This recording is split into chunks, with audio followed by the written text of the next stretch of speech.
Magandang gabi Pilipinas, live mula sa Pag-asa Weather and Flood Forecasting Center, narito ang latest sa ating panahon. Good news mga kababayan, hindi na umaabot ang trough na low pressure area sa ating bansa. Kaya naman northeast monsoon na lamang ang prevailing weather system sa ating area of responsibility ngayong Martes. Ayon sa weather forecast na Pag-asa, ang Eastern Visayas, Cagayan Valley, Cordillera at mga probinsya ng Aurora at Quezon ay makakaranas na maulap na kalangitan na may mahihinang pag-uulan. Habang ang natitirang bahagi ng Luzon kabilang na Metro Manila, magiging minsan maulap po ang kalangitan na may kaakibat na isolated light rains. Ang natitirang bahagi po ng bansa makakaranas ng bahagya hanggang sa maulap na kalangitan na may pulo-pulong pag-uulan o pagkidlat pagkulog.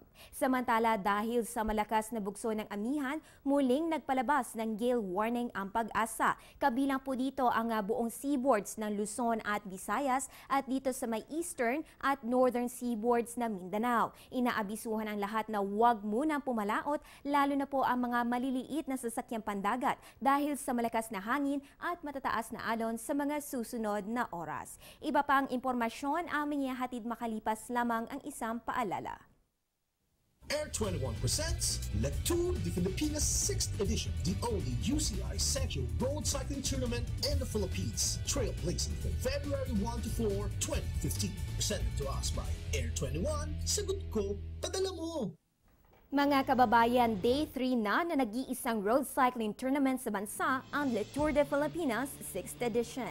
Sa ilalim ng pamumuno ng tinaguriang godfather of Philippine cycling na si Mr. Alberto Lina, naging daan ang La Tour de Filipinas upang mailagay ang bansa sa mapa ng international cycling. Ngayong araw, idinaos po ang Stage 3 ng La Tour.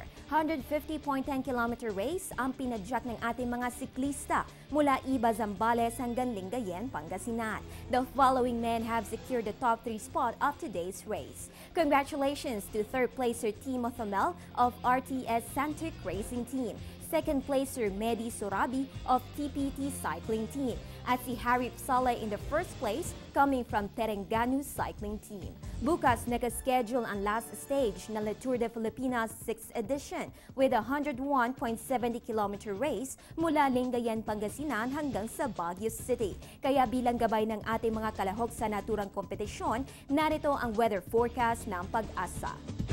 Ngayong araw dito sa may Pangasinan at Baguio City, nakaranas po tayo ng mahihinang pag-uulan. Bukas, araw ng Miyerkules, February 4, makakaranas po tayo ng minsan maulap na kalangitan na may kaakibat na rain showers. Para sa lahat ng mga pambato ng mga koponan, good luck at sana makamitin nyo ang kampyonato ng La Tour de Filipinas 6th edition. At para naman bukas mga kababayan, Miyerkules, February 4, sisikat po si Haring Araw 6:24 na umaga at lulubog naman 5:56 ng hapon. At yan ang latest mula dito sa Pag-asa. Ugaliin mag-monitor ng weather conditions sa pamamagitan ng Panahon TV Facebook at Twitter accounts. Antabayan na rin ang aming susunod na update mamaya sa News Live. Ang update na ito ay hatid sa inyo na Panahon TV kung saan walang pinipiling panahon ang pagbibigay impormasyon. Ako po ang inyong weather girl April Inario. Magandang gabi.